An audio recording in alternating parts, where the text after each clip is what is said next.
Good afternoon, everyone. I'm Charles Payne. This is Making Money, and this is my take. Now, I've been saying, and you've been listening to me for a few weeks now, that this market is a coiled spring. I've been telling you that. What's really interesting, I've been saying, okay, as we edged up to that 200-day moving average, for me, that would be sort of the buy signal, right? That would trigger not just buying, but maybe even panic buying. But what's amazing about today, if you can see, we gapped up, not just the 200-day, but also playing around with that 50-day.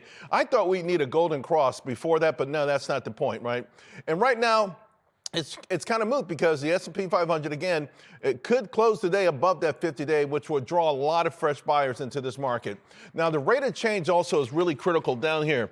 You got to see this. This is how quickly this market's moving. The last time the rate of change changed this quickly, well, you remember the tariff tantrum, right? And what happened? We had a long-term rally. A lot of people out there are afraid. They're intimidated. They're saying, Charles, I want to buy this market. Are you nuts? The things that you're looking at now are going to be a lot more expensive down the line. This is the same exact photo that we had just a year ago. And remember, if you missed out then, I think it'd be a shame if you did miss out again. And in fact, let's talk more about this fear and fortune. So the tariff tantrum.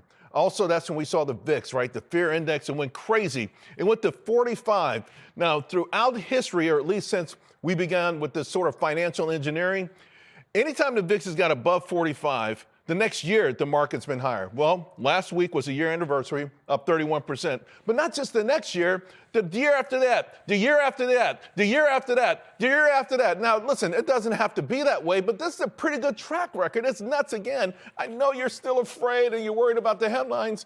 These dips have always been buying opportunities, right? Now, these days, of course, the fear is amplified by an unforgiving media with, really, let's be honest, deep disdain for the occupant of the White House. And to be honest, lots of talking heads don't know what they're talking about. So they refer back to the first rule of media, and that's that fear sells.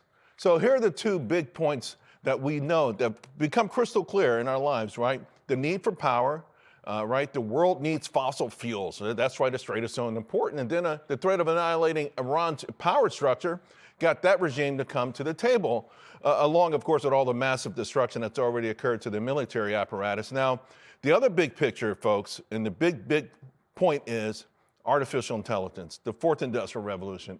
It's real, it is real, it is real. And the role in this conflict, by the way, is just a reminder of that. It's been a remarkable wake-up call for those who are still non-believers.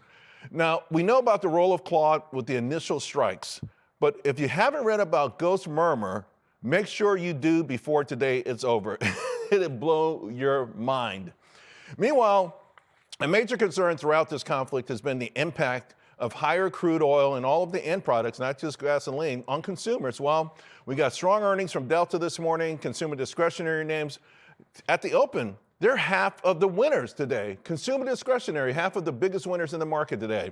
All factors, by the way, are green today. Now, if you look in the middle, though, what's really critical, I think we'll get this in a moment, but the best factor of them all happens to be mid-cap momentum. So you say, well, what is mid-cap momentum?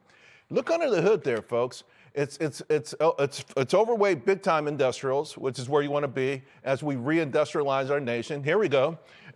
Right there, up 4%, more than all these others. Everything's up, but that's the most. So it's up. Industrials, by far the biggest holdings there, followed by technology and financials. Also, hot optic names, Lumentum, Ciena. You know, say, where can I find them, right? They're not in the regular indexes. That's where you find them. So, yeah, the war isn't officially over. In Wall Street, well, we don't have ticker tapes anymore. But I got to tell you, today's session, it has the same feeling as one of those good old-fashioned ticker tape parades. You know, like the kind we had at the end of the wars, including the 1918 armistice.